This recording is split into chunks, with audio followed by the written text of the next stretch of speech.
Panorama group, जो सोचता है वो करता है। आप हमको पहले ये बताइए किसने ये बात की है? बीजेपी के विधायक भी बोल रहे हैं हरिभूषण ये बात किसने बोला है? उन्होंने कुछ और बात बोली, आप दोनों को एक साथ मिक्स मत कीजिए। कॉन्टेक्स्ट में ये बात बोली गई है, नहीं बोली गई है, ये एक बार हमको जानने की ज़रूरत होगी, तब जाकर के हम इसके ऊपर कुछ बात बोलेंगे। लेकिन जहाँ तक कि आपकी बात बाबा बागेश्वर वाली बात थी, हमने बोला वो सरकार के हिस्सा थोड़ी ना है। वो उनका व्यक्तिगत राय क्या है क्या नहीं, उससे सरकार को क्या, उससे सरकार के स्वास्थ्य को कोई फर्क नहीं पड़ता। देखिए, तेजस्वी जी को और कांग्रेस को एक बार बैठ करके आपसी तालमेल की बहुत ज़रूरी है, क्योंकि आपसी तालमेल दिख नहीं रहा है। आपसी तालमेल नहीं है। नहीं दिख रहा है। चेतनानंद हमारे साथ हैं। हिंदू राष्ट्र की लगातार बात हो रही है, आप चाहते हैं कि हिंदू राष्ट्र हो? देखिए, ये बात किसने की, ये पहले आप हमको जानकारी दीजिए। धीरेन्द्र शास्त्री ने ये बात कही है। धीरेन्द्र शास्त्री कौन है?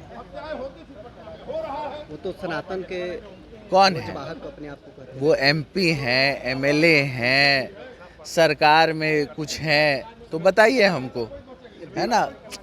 आप हमको पहले ये बताइए किसने ये बात की है? बीजेपी के विधायक भी बोल रहे हैं हरिभूषण ये बात किसने बोला है? उन्होंने कुछ और बात बोली, आप दोनों को एक साथ मिक्स मत कीजिए, है ना। उन्होंने जो बात कही है, जो मुझे नॉलेज है, पूरा नॉलेज तो मुझे नहीं है, लेकिन जो भी नॉलेज है वो कुछ और लाइन लिया है उन्होंने।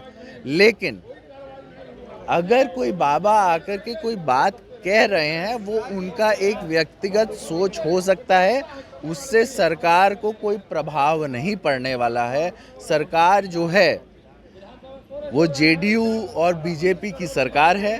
जेडीयू एक सेकुलर पार्टी है और सबका साथ सबका विकास में हम लोग विश्वास रखते हैं। बीजेपी के विधायक कर रहे हैं कि होली के दिन जुम्मा है, इसलिए मुसलमान भाई पर्व अपना घर में ही मनाएं। नहीं, देखिए, वही हम बोल रहे हैं ना कि जो आपने बात बोली, ये पूरा बात हमने अभी देखा नहीं है, किस कॉन्टेक्स्ट में ये बात बोली गई है, नहीं बोली गई है, ये एक बार हमको जानने की ज़रूरत होगी, तब जाकर के हम इसके ऊपर कुछ बात बोलेंगे। लेकिन जहाँ तक कि आपकी बात बाबा बागेश्वर वाली बात थी, हमने बोला वो सरकार के हिस्सा थोड़ी ना है। वो उनका व्यक्तिगत राय क्या है क्या नहीं, उससे सरकार को क्या, उससे सरकार के स्वास्थ्य को कोई फर्क नहीं पड़ता है। कन्हैया कुमार बिहार में यात्रा कर रहे हैं, पलायन रोको नौकरी दो। देखिए, सबका यात्रा करना अपना अपना, सबको गाड़ी है, पेट्रोल है, घूमे। ये तो भाई किसी का गाड़ी और पेट्रोल थोड़ी ना हम लोग रोकने के लिए बैठे हैं, नीतीश है ना। जिनकी अपनी सोच है, जिसकी जैसी सोच वैसा प्रयास, पॉलिटिक्स इसी का नाम है। क्या तेजस्वी यादव को डाउन करने के लिए कांग्रेस कवायद कर रही है? देखिए, तेजस्वी जी को और कांग्रेस को एक बार बैठ करके आपसी तालमेल की बहुत ज़रूरी है, क्योंकि आपसी तालमेल दिख नहीं रहा है। आपसी तालमेल नहीं है। नहीं दिख रहा है, दिख नहीं रहा है, नहीं, वो अंदर की बात होगी, लेकिन दिखने में जो आ रहा है, जिसके वजह से आप हमसे सवाल कर रहे हैं। आप क्यों सवाल कर रहे हैं हमसे? क्योंकि आपको तालमेल नहीं दिखाई दे रहा है ना। तो आपके सवाल का हम जवाब देने का कोशिश कर रहे हैं।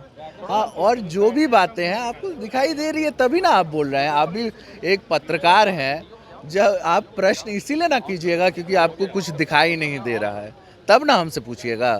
तो आपको ही नहीं दिखाई दे रहा है, तो हम तो उसमें जवाब देंगे ही ना। तो चलिए, आरजेडी के बागी विधायक चेतनानंद हमारे साथ थे। कन्हैया कुमार बिहार में यात्रा करने वाले हैं, इसको लेकर इन्होंने क्या कुछ कहा है, साथ ही हिंदू राष्ट्र की बात पर क्या कुछ कह रहे थे, आपने सुना है। बहरहाल इस क्रम में इतना ही। आप बने रहे न्यूज़ 4 नेशन के साथ।